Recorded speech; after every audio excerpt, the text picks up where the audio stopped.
What's going on, you guys? It's your boy Alter Realm here, back in the building with another sick and lit edition of Alter Realm. And I just wanted to hop online to talk to you guys about some of the random and tandem stuff I did over the weekend. One of the major things I had the opportunity to do was watch a few movies, watch a few documentaries and docu-series. And one of the ones that really stuck out to me and really made a impressionable impact on me was the Chernobyl miniseries on HBO. Bitch, this was so good. Let me just say, back in high school, this was nothing we really studied and or really talked about.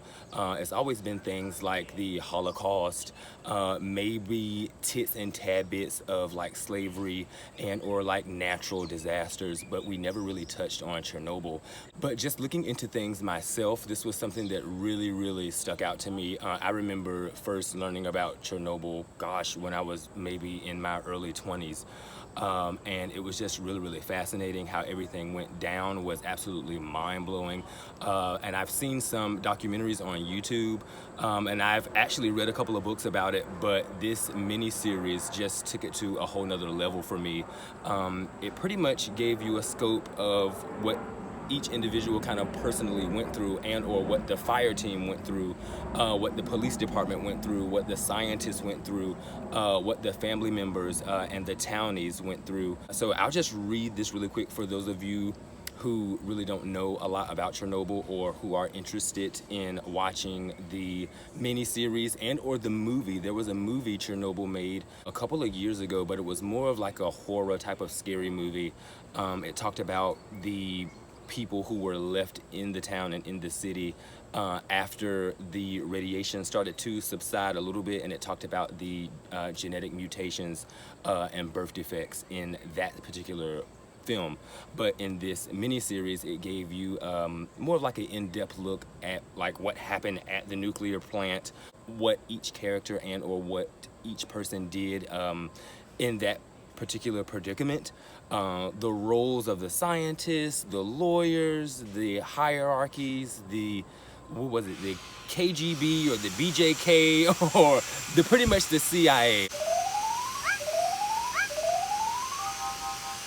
Sorry about all the noise in the background, you guys. I am outside and there is a little bit of construction going on, ironically, as I talk about Chernobyl. So I will go ahead and read a little bit of information that I'm just picking up from general Wikipedia about the actual disaster itself. It says here, Chernobyl disaster, nuclear accident.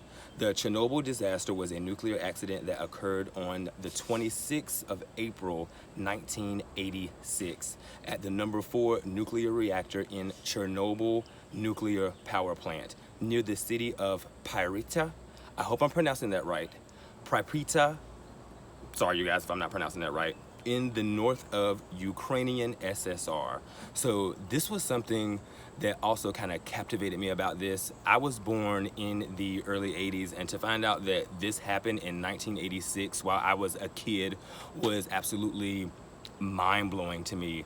When you look at the series, first off, my favorite episode out of the 5 episodes was the first episode. Bitch. The first episode just really sucks you in, and it kind of keeps you there until you finish watching all 5 episodes. No shade, I did binge watch. I sat down and watched every single episode back to back because that's the type of mini-series this is.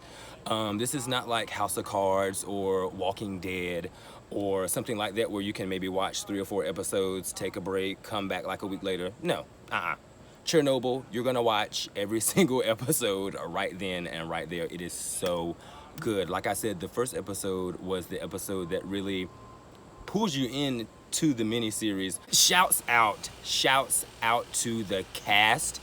The cast was absolutely amazing. I really don't know anything about the actors and or actresses in this miniseries, but they were absolutely amazing. Everybody from the scientists in the reactor core, everybody to the firefighters, everybody to the higher ups like your main officials and your agents and everything that were in the movie, that were in the miniseries. It was absolutely amazing.